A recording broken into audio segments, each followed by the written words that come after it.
Welcome to Cool Explorations. I'm your host, Tony Peters. Today we're going to be speaking to Ken Grady of GospelMusicToday.com, and he's going to talk about his testimony as well as background in radio, how Gospel Music Today came about, and how he's seen God at work throughout that whole entire process. Welcome to Cool Explorations. Today we have Ken Grady on from GospelMusicToday.com, and he's going to talk to us a little about that. But why don't you start off by telling us a little about yourself and what you currently do? Well, if people have not seen the show Gospel Music Today, I'll tell you a little bit about what we do.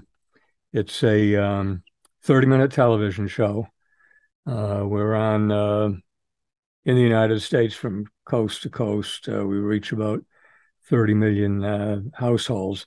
It's a weekly show, and it's a magazine format program. It means we have news, we have guests, we have music reviews, we have concert video, a little bit of, we touch on a little bit of various things, all dealing with Southern gospel music. That's what the show is about. Cool. And yeah, I imagine you have a lot of guests that come on there. So it is an interesting program if you want to tune into that. Before we get into a little bit more about that, why don't you share with us your testimony and how God's been at work in your life since you came to Christ? We um we did not well let me jump ahead a little bit to the if people have watched the show and have managed to last all the way to the end, they see in the credits every week, at the end of the credits, we have a quote from a song written by Gerald Crabb. He's one of the all-time great Southern gospel songwriters. And we have a quote that says, I hope someone will say, I found Jesus in your song today. And that's what brought us to this music. And that's what eventually brought us to doing the show. We think that the songs, the songwriters and the singers that we deal with on the show, what they present, we feel are 3-minute sermons, Mm, um, all about Jesus, all about bringing people to Jesus. Every single one of the songs uh, approaches that, in the writer's own way and the artist's own way, but that's what they're all about, and that's what we try. That's what we have tried to do with the show. yeah, and I love it with gospel music when it ties in. I like it when it ties in all three parts of the God, like our triune God, the Spirit, the Father, and the Son. I love so much gospel music does that. Uh, how have you seen that reflected in your own life? The how gospel music has affected you in that way and reminded you of who God is. Well, the that's a very important question because that's what got us involved in doing the show in the first place. Um, Gene, we were living in Rhode Island, and Gene was the choir director at our church. And you're probably too young to remember when I think it's still called TNN, the channel, but it used to be the Nashville Network. Do you remember that one, a cable channel called the No. Nashville Network? Well, this was a few years ago, and it was just what it sounds like. It was a lot of country music, and on Saturday night they had a half-hour program. Well, maybe it was 1 hour. It was a while ago now, with the Statler brothers. The Statler brothers were huge country music stars back in the 60s, 70s, huge, huge stars. Before Any my time. any group that has a bass singer in it, somebody will request that they sing Elvira. And most people would be familiar with that song. That I'm is not one going I to try have to heard. sing it, but that's Statler Brothers song. They had a huge hit. They had several huge hits back then, and they at the end of every show they had a segment where it was the four of them. They were a quartet. They were basically a gospel quartet, but they made their name in country music. But at the end of each show, it was the four of them gathered around a piano, singing old Southern gospel songs or old hymns from the old time hymn books of the church. And we had never heard that kind of music before, and it touched us right away. The message in it was so clear. The the power behind it was so strong. It just touched us right away. So Gene decided this. We're in Rhode Island now, which is not a hotbed of Southern gospel music. It's it's a New England state, and Jean decided she would try to teach some of those songs to her choir. So she found the choir music for some of the songs, and well, they loved it. And she started using more and more of that style of music in church with the choir. And then we decided that we would try to see if we could get some of those gospel quartets to come to Rhode Island and sing. Now they're all from the Carolinas, from Nashville. I mean, it's a long way from there to Rhode Island, and it's not an area where they would normally be singing. But we contacted them. Not only would they come up there to sing, they were thrilled to be invited to come up there to sing because that kind of evangelism, that kind of desire to spread the message of the gospel is why they do what they do. So to come to an area that's new to them is not something they were afraid of. It was something they were just delighted to have the opportunity to do. So they came up we started to bring the quartets and some other groups up there to sing. And people who had never heard that kind of music before just fell in love with it. The personalities of the people in the groups, the presentation of the songs, the message behind the songs. It's hard not to like it. It's hard not to be affected by it. So we were very successful bringing those groups up there, but typical of a church project, we didn't have any money to advertise or anything like that. But we found out this is again while you were just a child, so you don't know any of this. Um, the cable television back then was not dominated by the big cable companies like it is now. Cable television, when it came into those states at the beginning, when it was new, was a bunch of small companies. And they would come in and literally negotiate with each town for the right to hang their cables on the telephone poles and provide cable television to people. So in Rhode Island, which is a small state, it must have been 2 dozen separate cable companies, all serving all separate little towns. But they were all connected by a microwave link, and they had a statewide channel that they could submit programs to with a channel reserved for religious use. So all we had to do was create a cable TV program, and they would run it for free statewide.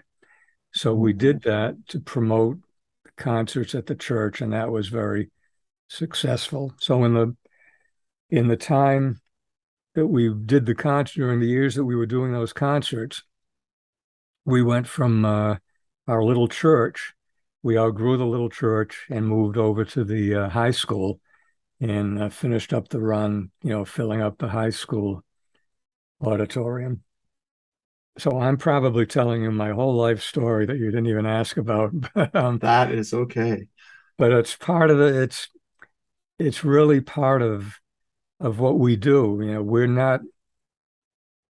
not preachers, we're not singers. We're just people who just came to love that kind of music and wanted to do something that would be useful. And I had a television and broadcasting background, so we were able to create, a decent looking television program. And now it's grown from just on cable TV in Rhode Island, and we live in South Carolina now, to where it's on television, on broadcast television, which you probably don't remember that either. But this is television stations with antennas, that broadcast people's house. That's uh, that's the 30 million household figure that it reaches now. Yeah, and that's great to have that kind of program out there for people that they can watch and tune into. And so much of it is now gone online. So it's great that you have your gospelmusictoday.com that people can go and find you there. Uh, how have you seen God at work through gospel music and through your program uh, that you run? Well, we wanted to share that music because we believed in the message that was conveyed in those songs, um, and just we hoped that people would come to enjoy the songs and be willing and listen to the songs and then hear the message. But I'll tell you, this was a few years ago now. We were at an event in Lebanon, Missouri, which is just outside of St. Louis, an annual 4-day concert event. And we were set up there to do interviews with groups. And by that time, this was a few years ago, but by that time we knew a lot of the groups and they knew us, and they were glad to come and talk to us. But one of the groups just was literally ran to where we were set up and said they couldn't wait to tell us because they were at a concert. I don't remember where, but they had been at a concert in the recent weeks before that. And someone came and told them that they had come to Christ because of something that they had heard on our show. And Wow. that that changed it changed everything about what we were doing. We were doing a show because we enjoyed doing it. We liked the music. If other people came to like that kind of music and heard the message, we thought we were happy with that. We thought we were doing something useful. But when he told us that, it just it made us look at the whole thing in a new way. And we've been doing it for 21 years now, and people don't come up to you every day and tell you that kind of thing, but you know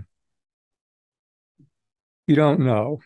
There's one of our favorite songs by a group called Greater Vision, is written by Rodney Griffin, who just got last week at the National Quartet Convention, was inducted into the Southern Gospel Music Hall of Fame. He's written many, many very successful songs.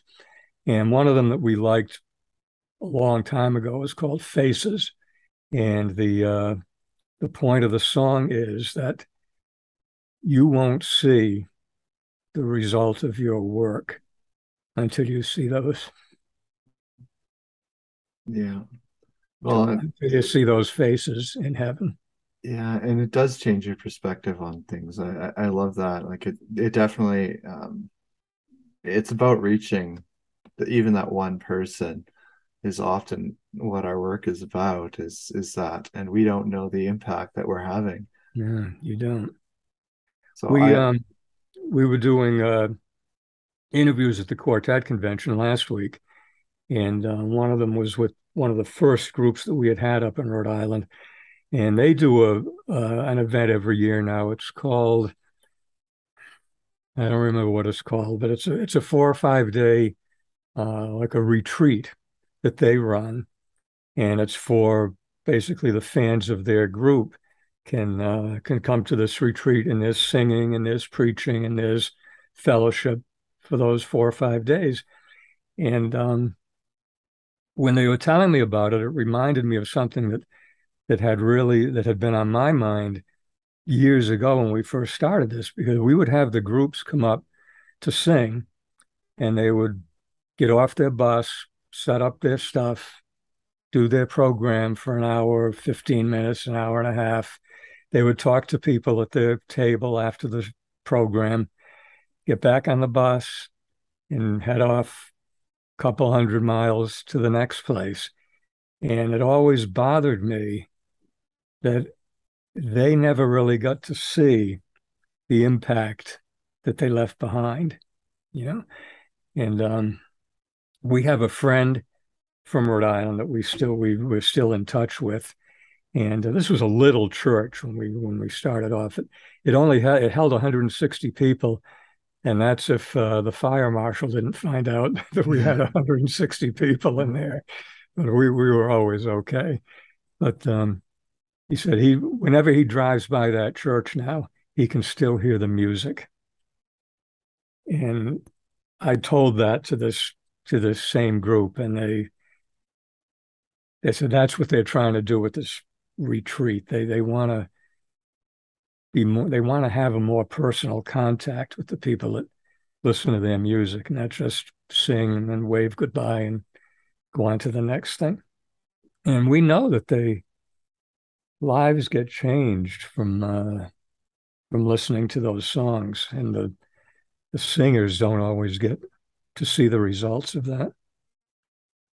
Yeah, and that is definitely a key part of the ministry, is that you don't always see that. You just trust that God is going to Yeah. work and that God is going to bring that about. And it does take faith, and it takes hope as well, uh, because you want to reach people, to save people, and to plant those seeds for the Holy Spirit to work with.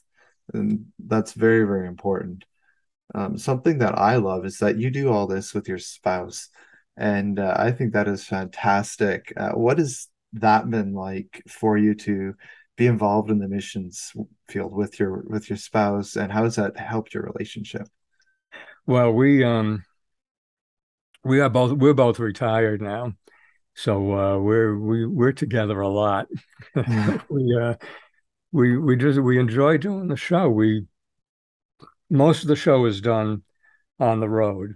The interviews are done at various events, and the concert video obviously is done at the concerts. And we do the little intros and outros. We have a little studio here in our home, and that's where we do it. Put the show together and send it out to the TV stations. But I don't know how familiar you are with the world of Southern gospel music, but it, it's a really small subset of the world of music. Um, when you talk about country music or rock music or whatever it is, Southern gospel music is a pretty small audience. Hmm. But we have stayed with it all these years, and we've been able to stay with it because it's the two of us. Um, there's no other staff. There's no there's no secretary to pay. When we go out and do the concerts, we set up 4 cameras. Two of them are in stationary positions, and we operate the other two. So we do everything from beginning to end. So to operate that kind of a television, we were somewhere a couple of weeks ago. We were in a hotel and we watched the news. And after the news, one of those shows came on.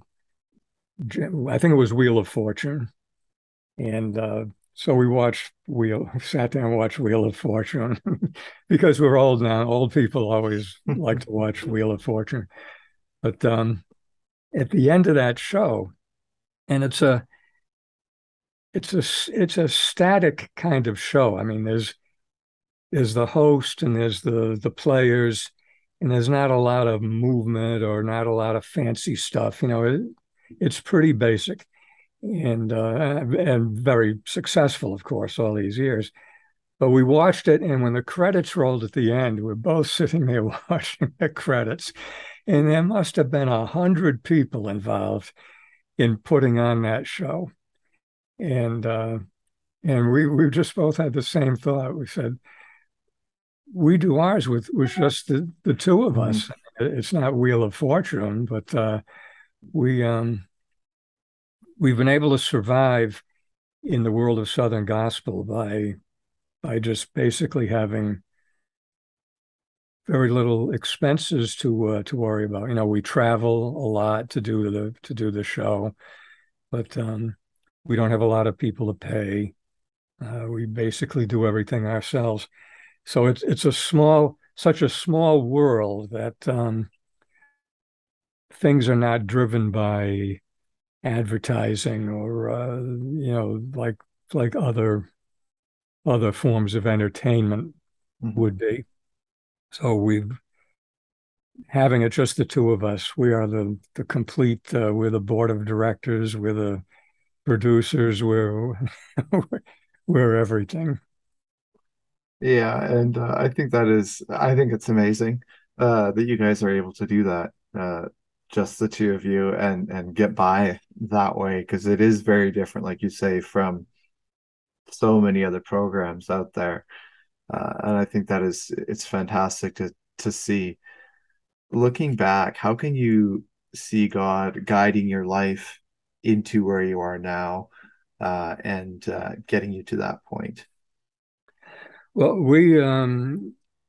we definitely feel that we we've had things that we've made decisions and things have come up with the show all along. I think there was a former student of mine, and I think the way I met you was through him. His name's Rob Eckno, Yeah. and he wrote a book, uh, a lot of it autobiographical about things that have happened to him. But the theme of the book is that things that we see as coincidences are not coincidences at all. They are God's hand at work in our lives. And I just, when I say former student, I mean former, former. This is from over 40 years ago. He was a student in high school. And we've stayed in touch all these years. And when he wrote that book, um, he asked me to write the foreword to it. And when it was funny because when I read a book, the foreword is usually the first thing I skip over. So he asked me to write the foreword. I had to Google foreword and find out what in the world I was supposed to write about. And I wrote it, and his editor sent it back a few times. Said, "Well, you got to explain this a little more. You have to explain that a little more." But the editor was happy with it by the time I was finished.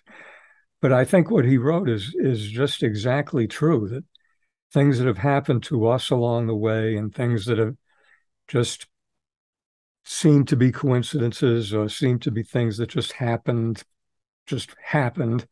Um, they didn't just happen. God wanted them to happen, and we really believe that that's how we got where we are now. Not just with the show, but with our lives and with your life, with everybody, whether they know it or not. That's how they got to where they are. Yeah, and that is so true. And Rob no, is definitely a great man. He's got a lot on his plate right now. I know he's working hard with the producers and everything with that. So yeah, very interesting story with him, and his interview is up on the channel as well. What advice would you have for Christians who are feeling a call to missions work? Um, what advice could you give them? Well, I think if they are truly called, and I'll as an example, I'll use some of the singers that we deal with. Um, in the in the years of Southern gospel music, and it goes back to the early 1900s, um, there have been some there have been some people involved that have not been really shining examples of Christians. Let me put it that way. Um, you can form a group and you can sing those songs and you can do it and not really believe what you're singing. You just like to sing. Um, we know we know several people who sing in well-known groups who started off singing in those gospel groups before they were saved, and they are now. And then they know what they're doing now. They know where they're headed now. But it's just something I think if you are whatever it is, if you are called, if you are truly called to do it, um, you just know it. You don't have to you don't have to think up reasons for it. You can't not do it. You have to find a way to do it. That's the people that we have met and the people that we have dealt with over the years. I think that's how they feel. That the uh, the gospel quartets that are out there and the other there's trios and there's family groups. It's not all male quartets, but that's kind of the historical beginnings of this kind of singing. But they don't have an easy life. They're not country music stars. They're not rock and roll stars. Um, they get on that bus. They set up their own sound systems when they get to the church. They they do everything. It's it's not a glamorous life. And people go to see them, especially if it's a big concert, and it looks very glamorous. And I know they enjoy singing in the big concerts. I mean, why not? But um, but it's not like behind the scenes. It's not really a very glamorous life. They love it because they feel that they are called to do it, and I think that's what makes a big difference. Yeah, and definitely it's not always easy. I know myself with funding, it's definitely not always easy uh to get where you are, but God, his timing brings things into place and just makes things work out for you. And it's amazing to see that happen. So I think that is important to remember. Like you say, it's not necessarily a glamorous life to be in missions. It's it can be hard. There are going to be Mhm. trials and times where you just do have to have faith. So thank you for sharing that with us. And I really appreciate what you and your wife are doing. And I hope that you guys will continue to do it for a number of years because it's great to see. Well, thank you very much, and I'm glad I got to talk to you finally, and you're doing a great job there too. We appreciate the work that you do. Thank you. Thank you for listening to Cool Explorations. You've just heard Ken Grady speak about gospelmusictoday.com, how that whole process came about, how he's seen God at work, and how important it is that he's had his spouse involved in this mission with him, and really just how important it has been for his faith. If you would like to reach me for any reason, you can do so at tpeters745@gmail.com.